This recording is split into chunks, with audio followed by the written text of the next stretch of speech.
Hello and welcome to Nirmal Bang, ladies and gentlemen. I'm Hira Daria. We have with us Riya Singh, technical analyst, currencies joining in. Riya, welcome to the show. Riya, let's start with the Indian rupee. We are seeing gains that are coming in.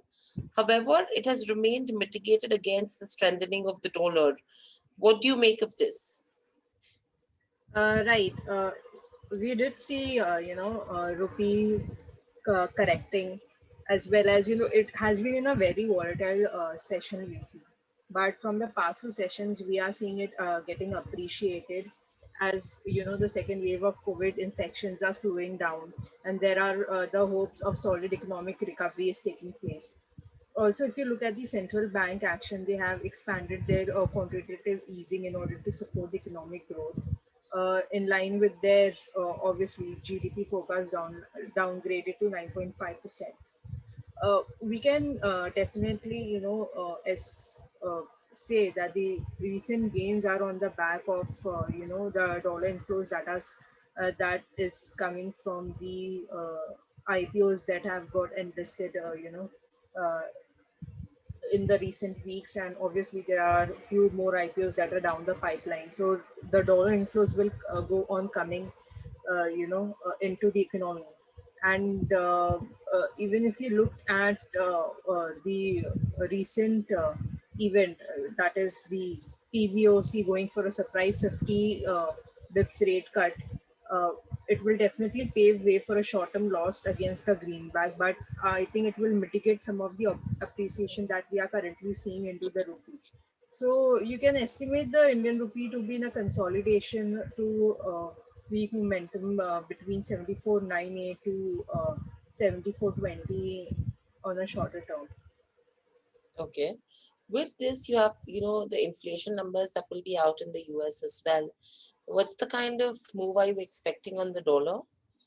Yes, so this is a very important week for the US economy because, like you said, the inflation numbers are expected to come in on Friday, and this will uh, focus on how the Fed Reserve will start tightening its monetary policy ahead of the release. And plus, a recovery in risk sentiment have hampered the safe haven ahead of the inflation numbers release. So, all in all, if the data should indicate that inflation is more persistent than the previously thought, the Fed could begin asset tapering sooner than the expected and boost, the greenback.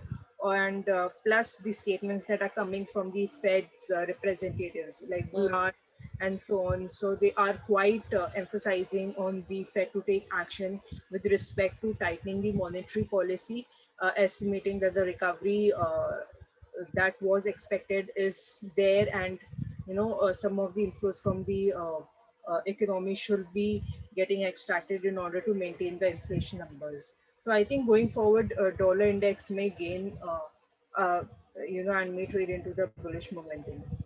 Right. And overall, with regards to the new ECB policy as well, how do you think that will impact inflation and the economy outlook?